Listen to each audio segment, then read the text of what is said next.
Same old trouble, villains always knocking at the door. Pretty pictures on the page, but nothing ever stays the same. Thank you, Vandello. It sounds so good to say that again. We've been on a bit of a hiatus. My name is Josh Wasta, aka Fallout Fieri, and with me, as always, is you would be the Hulk to my banner. I won't go as far as Abomination, okay, but you'll be the Hulk to my banner. There's somebody here that it's an abomination, it's you. It's Bear. Thank you, sir. And with us, as always, the lovely and talented, our Jennifer Walters. It is the lovely Jennifer Howland, the Baronessa. Thank you. And it's my pleasure to introduce our guest today. He is an enduring mainstay in the comic book industry. He's been a vice president with DC Comics and Lionforge Press, an Eisner Award judge, co-founder, and was co-publishing director for Yen Press. He's been a consultant, an adjunct professor teaching the history of comics and graphic novels, and he's here today to discuss his book, The Incredible Hulk, World Breaker, Hero, Icon. Please welcome Rich Johnson to our show. Thanks for joining us, Rich.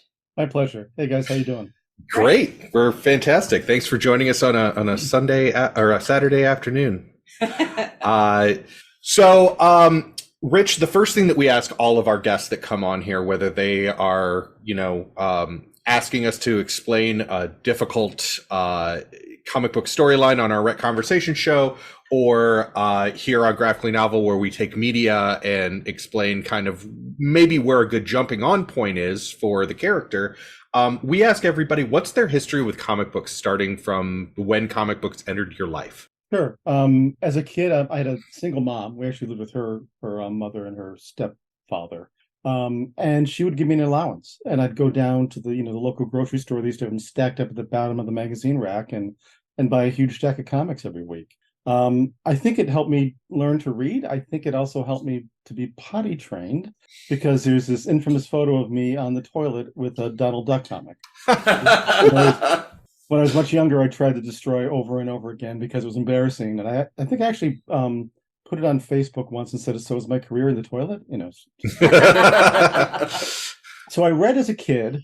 I remember because I'm older, in '69, reading the Denny O'Neil, Neil Adams Green Lantern, Green Arrow run, and go, "What? Oh my God, this is just amazing." But honestly, during high school and college, I got out of reading comics. You're just busy doing other stuff. Mm-hmm. And what got me back in was in, I think, a mall somewhere, and I walked by this, I guess, a comic book retailer selling stuff, and I saw Frank Miller's The Dark Knight Returns. Mm. Like, what is this? It looks different. It's bound differently. It was the old prestige formats they did. What is this? So I picked it up and I got hooked again. So I read Batman for the next 10 years. How I got to DC professionally, because I'd been in a book retailer for Walden Books. I'd been a book buyer. I worked for Scholastic when Goosebumps was getting off the ground. Nice. I'd taken a job in Philadelphia at a gift book publisher called Running Press. And while we were there, my wife's mom, her cancer came back. So we just wanted to move back to the New York area. And my wife found this ad in the New York Times for DC Comics looking for a national accounts manager. And back in '97, you guys are probably too young to remember maybe, but nobody gave a crap about graphic novels. As a matter of fact. Oh, yeah, no. A lot of people thought you were selling erotica. Yeah. It was a graphic novel. So I got the job, and I quickly found out that my job was to sell graphic novels to anything that wasn't a comic shop, which meant all the bookstore chains, which there are more than there are now, mm-hmm. All the book wholesalers, independent bookstores. I brokered a deal in Canada with a distributor to get distribution up there, and I helped what was then Warner Books, later Hachette, try to sell books overseas. So I kind of paved the way for graphic novels into bookstores and libraries. Thank you. Crap along the way. Right? Absolutely. Thank you so much. I have a quick, unrelated to the Hulk question for you, in the vein of you being the getting into trade sales at DC. Yeah. So obviously you get to see all the great content that was coming out. You get to sneak peek some of that ahead of time. Not always. I mean, we were. As much as DC wanted to get into the book market, because Paul Levitz's thing was always, you remember Paul Levitz, the former president of DC Comics, sure, and writer of Legion. he always saw that he and Jeanette Kahn, the former president, also that comics were disposable. Nobody cared about them. It would be nice if they were in a bound form, but we were sort of the redheaded stepchild. The focus was the direct market, was the comic shops, and whatever Sure. I was doing was just kind of weird, and Wait, at the time, I books? think, Comics that were actual books? No. believe me, it was a hard concept for some people to understand, particularly buyers at retail. Yeah. They were usually not fans of the medium. So what I had to do was I played a game called Find the Geek. Well, I knew there'd be somebody in that building. Like I remember going to Musicland. Remember Sam Goody and Media? Oh, yeah. Yes. Yep. Yeah. And we had a buyer. She was a lovely woman, and she didn't care about comics. But I'm like, I got to find somebody in this building who does, and I got to show her that he's excited about these books I'm bringing in. And that's exactly what happened. I also took it to the degree where I kind of maneuvered somebody at Walden Books who was a friend of mine to take over the category of buying graphic novels because it was being bought by the magazine buyer. And I wanted these to be viewed as real books, not stuck in a spinner rack somewhere. Mm-hmm. I was very against spinner racks for graphic novels. No, these should be on a bookshelf. Well, absolutely. They need to be fully out on display. Well, and they need to be presented as a book. Right. Instead of it their own thing. No, that's genius. And let me say, my day job is actually as a sourcing specialist. And I have been a buyer, so you are the salesperson that I fear. Like that tactic is amazing. Find the geek. I love it. Actually, this sounds weird, but I was at dinner with San Diego with Frank Miller, and I said I went into my super chatty mode with him. It was a long night, and someone later said to me, a friend of mine who's in publishing said, "Oh God, you're scary when you get in like that." Sales mode. Right. One other follow-up question to that is, you obviously got to see plenty of comics coming through during your time as VP there. Could you recommend a Superman comic or graphic that would make the haters out there reconsider him as an exciting character? The Jeff Loeb Tim Sale, and I'm blanking on the name. Crap. Superman for all seasons. We can look that What was up. that? Superman for all seasons. For all seasons. For all seasons. Yeah. All right. I'm writing a it big down. Jeff Loeb, Tim Sale fan. The story is basically it's an origin story. He's viewed as this big sort of country bumpkin. There's this really sweet scene where his parents are really worried about him, and he's sitting in his bedroom, and they're on the other side of the house talking about him, how concerned they are, because he's changing into something they don't know what it is. And while they're talking, he can hear them. And the parents actually said, he can't hear. He's in his bedroom upstairs. But he can hear. Sure. It's a very, Awesome. very sweet story. And when he makes his first appearance as Superman, this little kid sees him and is just enthralled by him. And he goes, "Nice costume." He goes, "Thanks. My mom made it." Excellent. Very Well, that good. will probably come up. That story will probably come up when we get around to our Superman episode. Yeah. And they actually used that in Lois and Clark, because the first same time. Yeah, the Yeah. first time Same that Dean Cain shows up in the Superman costume, he says that line to Yeah. a kid. I just remembered that because we just watched it we just watched recently. it not that long ago. Yeah. That's awesome. So to jump into your book, The Incredible Hulk, World Breaker, Hero Icon, this is the third out of what will be four books. Avengers is coming out in Possibly more. 2024. We're not sure. Okay. But definitely four. The fourth is Avengers. It was just announced. Yeah. And the first one was Captain America. Second one was Spider-Man. Or Right. am I getting that? Okay. Oh, you're right. And then Incredible Hulk. What puts those characters as the ones that you want to put at the forefront, and how does Hulk fit in with Captain America and Spider-Man? Hulk is different, clearly, than the other two. Hulk, he's a monster, and sometimes he acts like a monster. Sometimes he kills innocent people. The interesting for me for Hulk was always usually a monster. You don't see a lot of the monster. When like Frankenstein, you don't see a lot of Frankenstein in the Frankenstein movie. They kind of keep him set aside for effect. But here in the Hulk, he's front and center. So it's really a combination, I think, of Dr. Jekyll and Mr. Hyde, and a little bit of Mice and Men thrown in. If you've ever read that book.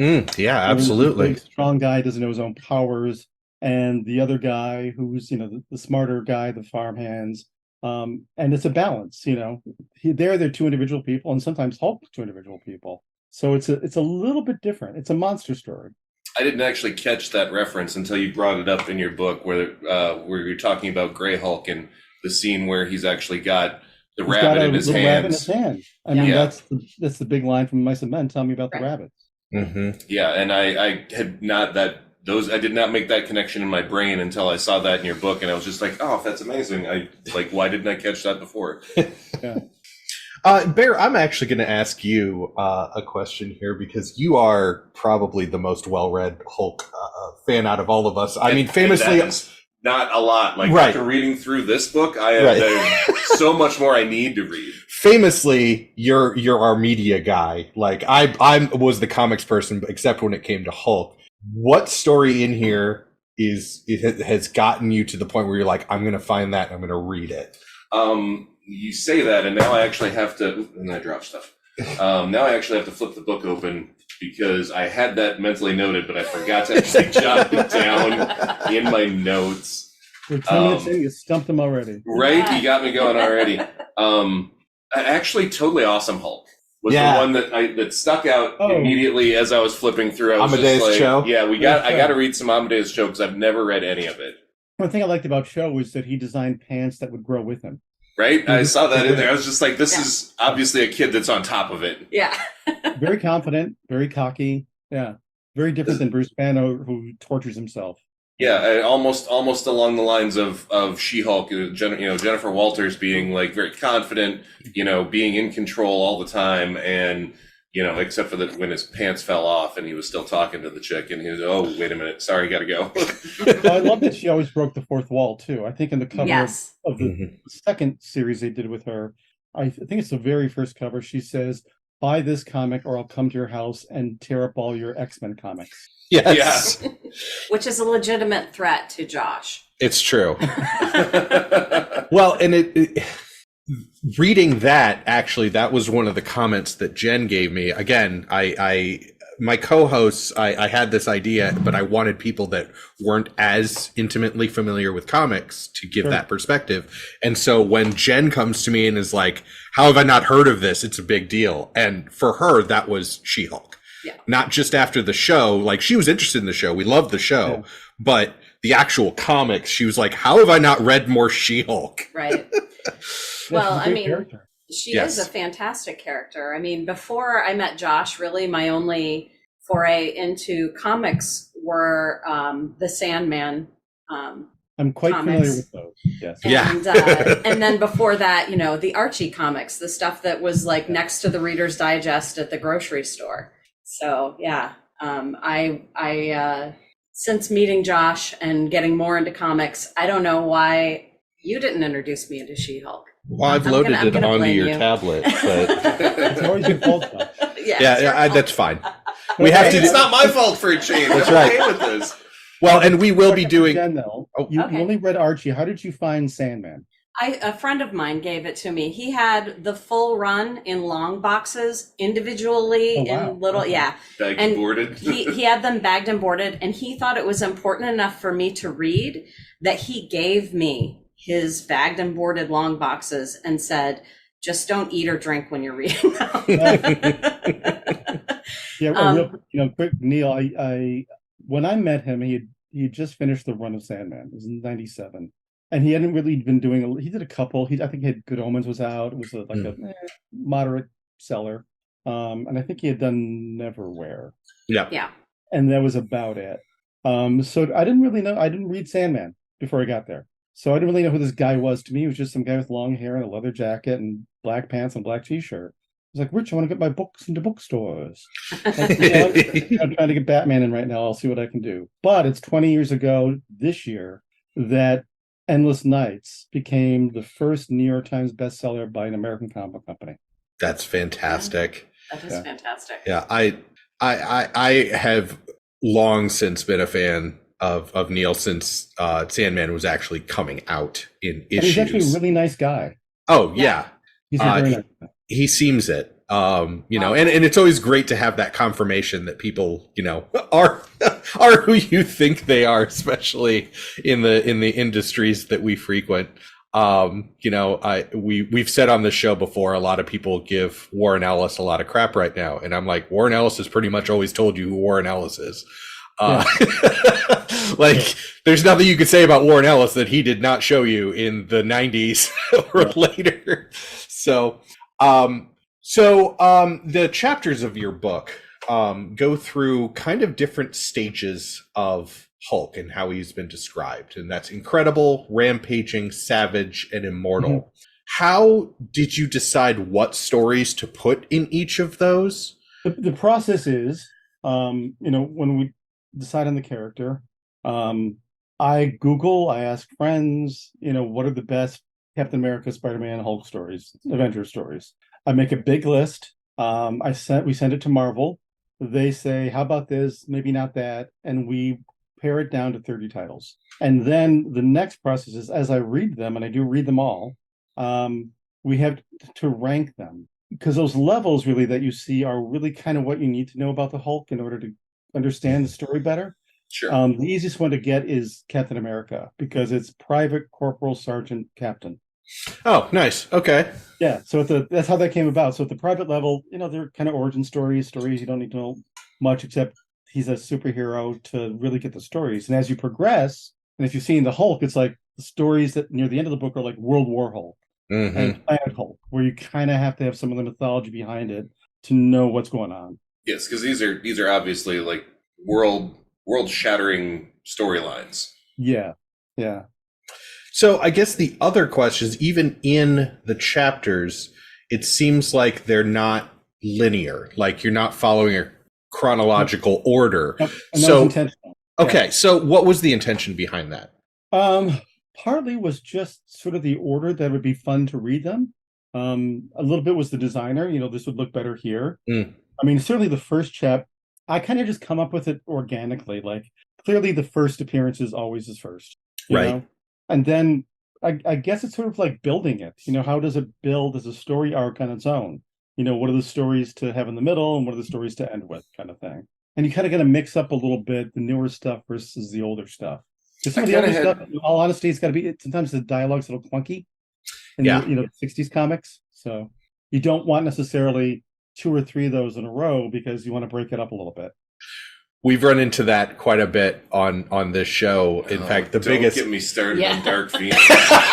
The biggest contention is people who have read comics for a long time will look at things like Dark Phoenix and remember reading it for the first time or having experience. Sure.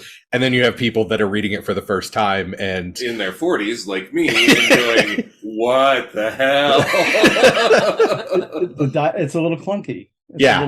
Well, it's also a soap opera where you can read everyone's thoughts. Yeah, where they literally had to put, it was that time where they were literally putting everybody's thoughts into a bubble on the page, and so you just got overwhelmed with what seemed like dialogue, but wasn't really dialogue. It was just the stray thoughts going through people's heads. Just thought bubbles. Yeah. I mean, we didn't quite get to the show don't tell aspects quite yet. But but that I do appreciate that, because I do know people that would probably be like, oh, this is an old one, or flip forward in the book. But by putting it through, and also it kind of builds its own storyline.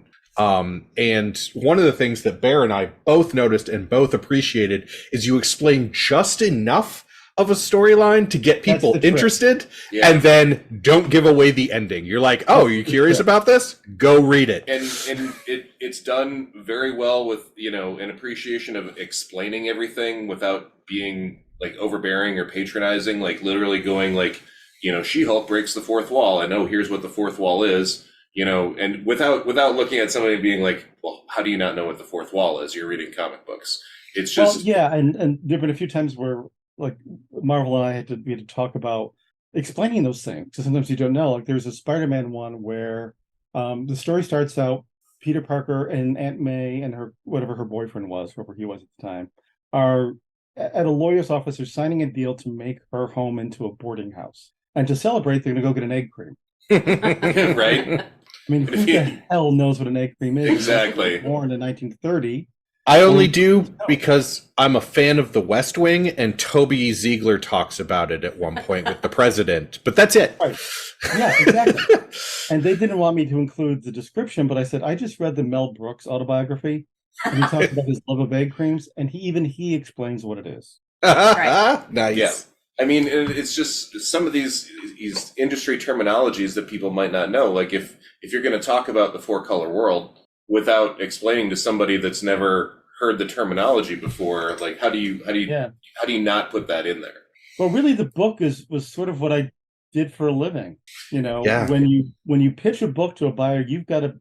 Somebody did a study. You have about a minute, not for every book, but on the average, it's a minute you get to pitch. So you have to figure out a way to distill, a 220-page book down to like 4 sentences. Or An 5 elevator pitch, yeah. Yeah. Yeah, basically.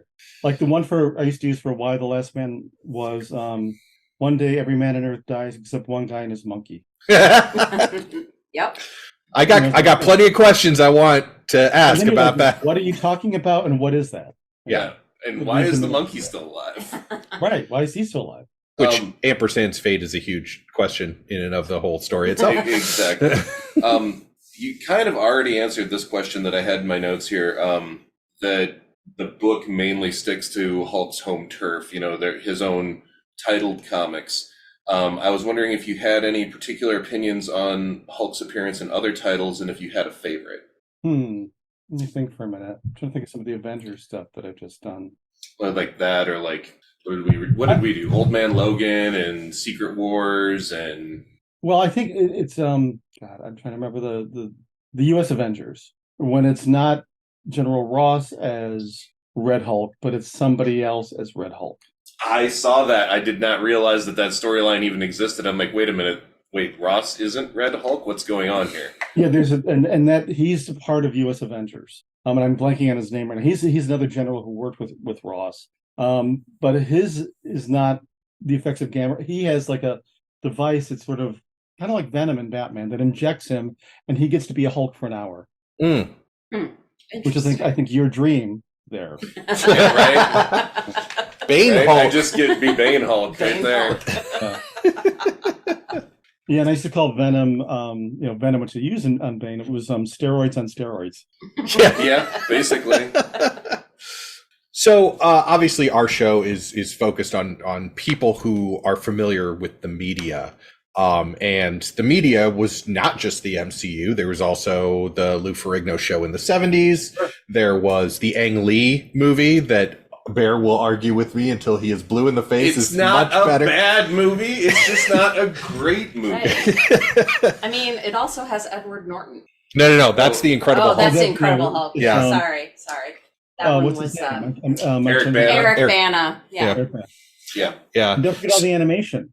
Yes, and then there's a lot of the animated series. There was, and he appears in a lot of different things. There used to be it was basically like Tiny Toons Marvel characters, and I can't remember the name of it now. Yeah, I remember that. He was awesome in that too. The Eric Bana movie actually comes up in the You Had Bought Me This Book. Oh, right. I don't remember how many years ago you bought me this book. It's the Marvel Encyclopedia of the Incredible Hulk. Okay. Very different book from the one you wrote. This is literally like everything on the Hulk ever, up basically about till 2003 when the Eric Bana movie had come out. This is more like for the super nerds like me that want to know about, hey, remember this Hulk toy or this, video game or stuff like that, as opposed to what you've written, which I actually probably enjoy more because it's going to show me like the stuff that I want to read.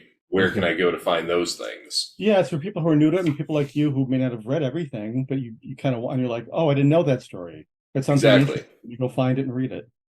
So, what media did you consume for the book? You mentioned the MCU stuff in the book, actually, I went back and watched a little bit of. I did buy the Blu-ray set of the Bill Bixby show. Nice. And watched a couple episodes, where I learned his name was David and, how he got his powers there, because I think I referenced it in one of the sections. And I did rewatch some of the movies, I hadn't seen the Ang Lee one in a long time, and the Edward Norton one. I hadn't seen it in a long time either. So I rewatched those. So the current stuff, I was up to date, and it's like on a Sunday afternoon, the Avengers stuff is on every hour somewhere. Right. Right. So did you find a new appreciation for those things, being deep in the Hulk? I think so. I mean, it's sort of like because he changes so much, it's like, what version do you like of him best? Mm-hmm. Do you like him as the big smash Hulk guy? Do you like him when he's together? When he's got the intelligence and the big Hulk body, like, at the end of the MCU movies? Do you like it when they're split and Banner is off the rails? Like, there's this one story we talk about in the book where he's sort of like on an island of Dr. Moreau kind of thing, where he's Yeah. doing all these experiments on other creatures to turn them into Hulk-like, entities. And so they're very different, each one of them. So which one do you guys like better? Oh, for my money, it's Immortal Hulk. That combination of your standard Hulk storyline, bringing it back a little bit of the Gray Hulk, where he's pretty much only Hulk at night, but he's Bruce Banner during the day, and the fact that they intended the whole thing to be a horror series. I think they really brought that feel into it, in pretty much all the comics there. Yeah, Hulk is horror. To me, Captain America was war comics that kind of morphed into espionage comics, and Spider-Man are romance comics to me. Oh, nice. I like that. Ooh, hadn't thought That of makes Well, sense. think about it. Yeah, A lot of yeah. what he is in his mind all the time is, how can I protect Aunt May or Mary Jane? It's about relationships. Gwen, who he, fails to protect. How can we keep his marriage safe from Casada? I guess Hulk for me, I really like, and again, it's delving more into Hulk as a monster, but not just Hulk as a monster. Hulk is a straight villain, and that's the Ultimate Comics. But that's because while you were trying to get graphic novels on shelves, that year I was graduating from high school. Jen was getting married for the first time. So I mean, it's different points in our lives. I was super into the Ultimate Universe. I was working in a comic book store when it came out. Like, it was just amazing to me. And actually, it was our first episode of this show. That was our first episode, and I still remember exactly what I said about Hulk in there, is that to date, that was the most terrifying version I had seen of Hulk, when you've got this horny, jealous rage monster that is literally out to, do X-rated things to people. In like, he's gonna go after Betty. He's gonna literally eat Cap. Yeah, and it's like he was literally just a monster. Yeah, I think it's kind of a tough character to write for, because he is a monster, and how do you balance that out? Or sometimes you don't.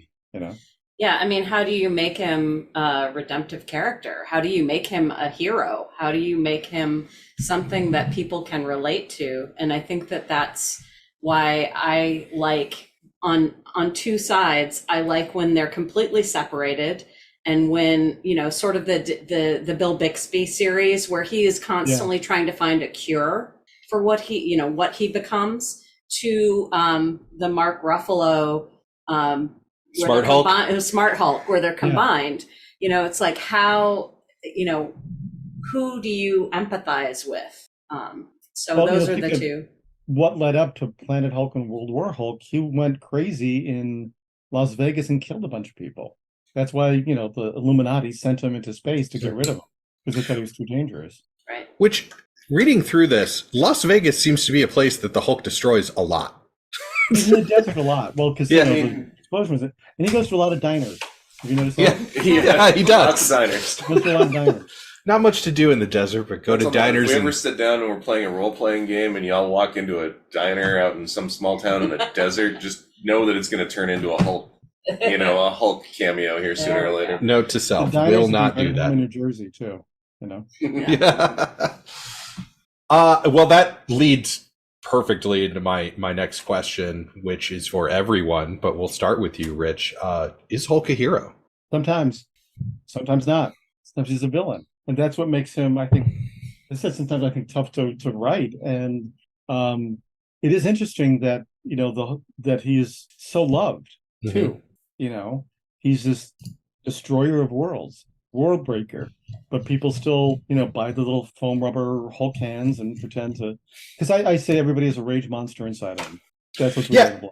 You actually say in your book, like, who amongst us has not put on the rubber Hulk hands? Yeah. Or, yelled screaming at the guy that cut him off in traffic. Yeah. Yeah. We actually used the rubber Hulk hands in Amp at one point, didn't we? Yeah, we had a Boffer LARP that we used to play in. We tried to use the Hulk hands as like an actual melee like contact weapon, and the referees and the people running the game were just not having that. They were like, that's a little too much direct force put on a person. We're not letting that slide. You remember the Hulk game from it was either the late 90s or the early 2000s? Was that the maximum damage or maximum destruction? That was a great game. I don't know if I played that. I wasn't doing a whole lot of video games at that point in time. Oh, I still am. But what I remember is you could pick up a cow and throw it. Yeah. Maybe I have to play this game. Yeah, well, you'll need, I think, an original PlayStation to do it. Oh, I'm sure it's probably on GOG or Steam somewhere. Probably. Yeah. No, that was great. Yeah, they haven't done like a really good Hulk game probably since then, which is weird. Like the Avengers game that just came out, you felt like the Hulk playing it. In fact, I think that was the character that I ran through almost the entire game playing. I think that was the one you showed me. I haven't really gotten into playing that yet. At first, I thought it was a little funky, and then I read that they made all these updates and it's a better play. They have, and the storyline's fun. I mean, it's the introduction of Ms. Marvel, which is great, to a larger audience before the Ms. Marvel show had come out. But like running around, like you can hit the jump button twice, and you like will jump and then like super jump like the Hulk. Yeah. And like smashing everything is just hitting a button, and it just feels really cool. I think that was, you showed me that game at one point in time, and it was like he had all kinds of, he had actually some pretty decent like if you were a more technical player, like some button combos that you could work out, but mainly he was just designed to be a button masher character. You unlock the Earth Smash, you unlock the hand clap, the thunderclap, like all of that stuff. It's a lot of fun. But yeah, just the getting into the Hulk, I think that you're absolutely right, Rich. That's where people tap into that. A time where you were so mad you saw red. It happens to everybody. It's part of the human condition. And so to have somebody on the pages just doing it, but also being considered a hero and a villain and like in between. I mean, personally, I kind of think like in going back to your question of is Hulk a hero, I'd have to say I don't know if I can ever actually call him a hero. I think at best I'd call him an anti-hero, like his best case scenario. Because even at the point, like, if he's running around as Banner and he's trying to help people, he's kind of trying to help people. He's also trying to, somewhere along the lines of helping people, usually like looking for a cure or, some way to reverse what's going on or to combine what's, going on with his personalities. He's always got an ulterior motive, I think. And I think that's, in my mind, what never essentially gets him to the hero level, but just kind of keeps him at the level of an anti-hero. He's also a tragic figure. I mean, there's a story in the book. It was like a 10-year later sequel to a Peter David story. The end. Yeah, where he's a shriveled creature, a shriveled up old Bruce Banner, wandering a dystopian world with no one around, and he just can't die. Mm-hmm. It's sad. Yeah, I mean his appearances, his alternate as Maestro is another one of those that he sees that it's something that they're just touching on in the newer Star Trek, where they have Captain Pike who knows where he's going to end up. Yeah, I just finished the other day the season 2 finale. Oh, good. But that was something that was carried on from Discovery, where he saw his fate. He knows where he's going to end up. Hulk has seen Maestro. And always has that question of, is that where I'm destined to go? Is that where I'm going to end up? Mm-hmm. And like, you're absolutely right. It's heartbreaking. In so many different ways, the Hulk just doesn't have a happy ending at the end. Yeah. Like no scenario ends in a happy ending. So if your favorite character is the Hulk, who are your favorite characters? Well, for me, it is a combination. My absolute favorite character of all time is Gambit. My car has a license plate of LeBeau. But I'm also a huge Spider-Man fan. So we haven't done the Spider-Man show. We may be reaching out to you to see if we could talk about Web Slinger Hero Icon for that. But yeah, those are my two guys. And in a lot of ways, it's just because they're so relatable. Like they screw up all the time. You know, they have good intentions, but either Gambit just comes across as too much of like a sleazeball for people, or the Parker luck kicks in, you know, or something happens where it all just falls apart. And that's, you know, I'm an old school, like, you know, Dawson's Creek, that kind of thing. So like, I like that melodrama. Yeah, can attest. He's a rom-com lover. Well, I mean, if we're talking about, you know, these types of comics, I would say Black Widow is probably my favorite. But comics, I have to go back to Sandman. I just love that world so much. You know, it was my introduction to comics, but it was also, I mean, Neil is such a phenomenal writer. He has such an amazing imagination, and the worlds that he creates are just, they just click with me. So that's my favorite. Yeah. Mine, Batman and Spider-Man. Yeah. Although as a kid, I used to love reading Sergeant Fury and his Howling Commandos. Nice. So much that I would get the stick pretzels, the big long ones, and cut off one end and Nice. Kind of That's awesome. But you know, the Superman. I'd be interested to talk on your Superman podcast too, because I think that I was teaching a class at Drexel on comics, and they had to write a paper about which characters are still relevant. And this is before all the, you know, the MCU was out, or the DCU, the recent DC movies. Put it that. There have been books written about the relevance of Superman. And this kid said in his paper, you know, after 9/11, I remember seeing that it was an Alex Ross image. Remember, it was on the cover of our 9/11 book we did.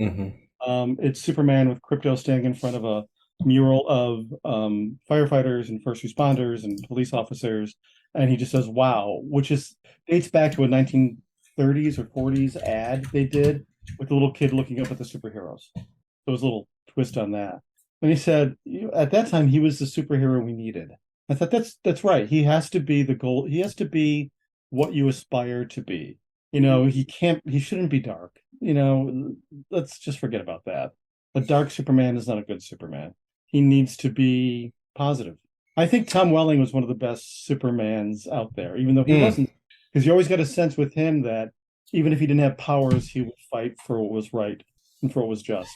It's okay, you can block him. It's fine. I don't care. No. I was showing the image that you were talking about. Okay. I am not a huge Superman fan. However, I watched Smallville from the premiere episode all the way through to the finale. I really, really enjoyed what they did with Smallville, and I think that the best thing that DC did when they greenlit the show was say, we never want to see him in the cape, we never want to see him in the suit. And because that was part of kind of the Bible of the show, it was about no Clark. Flights, no tights. Yes. Yep. No flights, no tights. It was a great show. I like what they're doing with the Superman and Lois show now, because I like the continuation of a story, and I like seeing Clark and Lois being parents and having to balance. Yes, you're Superman. Yes, you take care of the world's problems, but you have two teenage boys at home, and you have family stuff to take care of as well. You know, and you know, back to the MCU. You know, when I heard they were doing Captain America movies, I'm like, oh my god, he could be such a dated character if they don't. But they did him right. They embraced his shucksness. Yeah. You know? Right. Language. Oh, it's the scene at the beginning of Age of Ultron where he goes language, and they're like, did Cap just say language? He's like, it just slipped out. Like, he knows that he's out of time and he knows those things, but he can't help that it. Reference. Yeah. That one. And you also see him grow into the new, you know, by Endgame, he's making comments about America's ass, you know? Yeah. So you get to see Steve grow as a character. Yeah. And I think that's what brings a lot of people to the MCU and or to movies in general that have that serial, but why they might be hesitant about comics. Because from the outside looking in, it seems like comics are very stagnant. Well, the other thing is, and one of the purpose of this book is, I tell people, you walk into a bookstore or a library or a comic shop and you see this wall of books, and you're like, where do I begin? Yeah, and that was exactly it for me. Yeah. And then when you start reading, you're like, okay, why is Tony Stark blue in this comic? Or, I was talking to, Heidi McDonald from The Beat? She's an old friend of comicsbeat.com. Do not, but it's a comics website. She's a comics journalist and former editor. She actually acquired Y the Last Man. Oh, cool. I was talking to her, and it's like, the problem is, like, which Robin is this? Which Robin are we on? There's been like 12 of them now, or whatever. Right. It's hard to keep track of everything.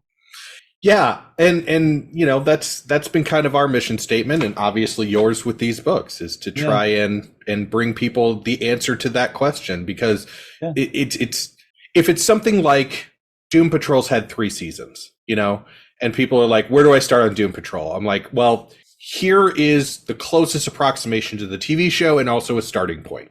There's a good place to start. But you look at something like Hulk or Superman, and you're like, okay. The wealth of material that's out there is just... How far back you want to go? What kind do you like? What do you like about the character? Because you're going to need some stuff, from further back. And I'll say that this is going to be, your books here will probably be gifts that I give to people that come to me and ask things about, like, okay, so Captain America, where do I start? Well, here. Start right here. Yeah. Ellie's getting a copy of the Captain America book for sure. Yeah, there was one story in there that surprised me. I'd never read it. It's in the intro part. Hold on. It was an origin story. I just happen to have it behind me. Location. Yes. It's right here behind me. All right. Oh, here it is. Okay. It's The Adventures of Captain America, Sentinel of Liberty. It's a really great intro story. Oh, wow. That's Captain Hitler. Really great art, So I think it's late 1980s, I think. Interesting. And they actually created 3 characters for it that were these weird, Hydra characters that I don't think ever used ever again, which was really kind of, because they were kind of fun and stupid and goofy. It's like, I would have liked to have seen more of them. Well, that's the next time a writer's like, man, I need to find something from way back. Be like, hey, these goofy characters. Yeah, it's a good story. So I recommend that one. Very cool. I will absolutely check that out. Any other questions for Rich? I don't have a question, but I did want to bring up how much I appreciated who collaborated with you on this book, especially the artists of the front and back covers. And I love that their different art styles. And also, Josh didn't mention it. I was brought onto the show because I'm an art history major. I'm into art. So I just loved the difference of those art styles, but just incredible artists. Adi Gravnov and Jim Chung, great artists. And I just loved the inclusion in your book. And the selection of the art too, how I do that is, I luckily have access to Marvel Unlimited. So I go through all the issues and I just take screenshots of art, I think, which is cool. And for the first 3 books, we had a designer named Maria Cabardo, an old friend of mine who used to work at DC. She's known for so many things. She packaged the first Halo graphic novel. Okay. Oh. Put that together. She did a documentary on Jeffrey Jones, an artist who did a lot of heavy metal stuff, who transitioned to a woman. She directed it. So she interviewed people like Mobius before he passed, and Neil Gaiman and a bunch of other people. And she designed these. So she's got a real great eye for placement and for what, like you said, the art on the front and back of the book. It's with Spider-Man too. And again, I just happen to have it here. I too have to move toys out of my way before I grab Yes. books. This is the front cover. You can see it. Yeah. Yeah, Very different than the back cover. Oh, yeah. very And I cool. just love this image. This is amazing. That is So, an amazing image. Yeah, it's just really good eye that she has. Yeah, so I wanted to call that out because I really appreciated the design of the book, the Yeah. choice of art. I really enjoyed it from that aspect as well. And you can Just see it blown up and, Yeah. it's really gorgeous. I just had one last question here in my notes for you. You at one point in time were an Eisner Awards judge, correct? I was, yes. Can you, was there a particular comic that stood out to you at that point in time as your favorite that during that time when you were judging? There was one I discovered that was really unusual and weird that I really liked called Okay. Called what? Elmer. Elmer. Okay. It's by, I think he was a Brazilian artist. Unfortunately, he passed away a few years ago. It's The familiar. premise of the book is that it opens up with someone being interviewed for a job, and the interview is not going well. And he's saying, "You're being prejudiced against me. You're discriminating against me." And you find out he's talking to a chicken. Because at one point, every chicken becomes sentient. They get intelligence and the power to speak. It's That sounds entertaining. It's a really weird book, and I thought this is unusual and really kind of cool. So that's one that I remember stuck out a lot. Awesome. That's super cool. Yeah, we'll have to check that out. Yeah. Well, normally we end our show by talking about not talking with the author, but talking about a comic that we've introduced the audience to and saying, would you recommend this book? And I think all of us are pretty solidly on we recommend this book. Oh, good. Yeah. Rich, thank you so much for joining us. It has been an absolute pleasure. We'll let you get back to your Saturday.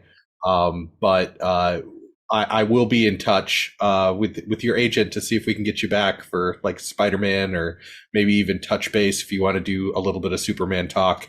Sure. We'll see what you're willing to do. But thank you again. This has been amazing. Yeah, thank you. Take care. Yep, you as well.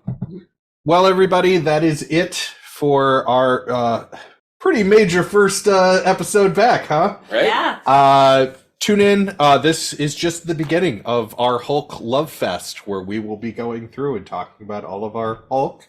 As we've mentioned, we are doing Superman. Due to this interview, we're moving Superman to the back burner and going to move Hulk front and center. Possibly after that, well, during Hulk, we will also talk She-Hulk and move her into that realm. And then, what do you say, a little Sandman, Jen? Yeah. Let's do it. All right. Spider-Man after that, we'll see where it goes. But the new season of Rec Conversations is recording right now. So likely what will happen is we're going to finish up the releasing the time travel episodes, which will all be out by the time you hear.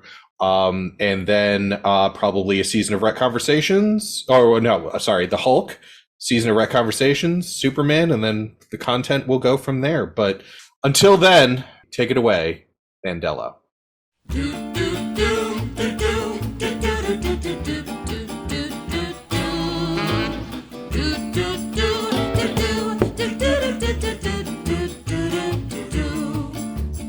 Come with me, I'll tell a story that you might have heard before. Graphically novel, but the same old trouble. Villains always knocking at the door. Pretty pictures on the page, but nothing ever stays the same. Do do do do do do do do do do do do do do do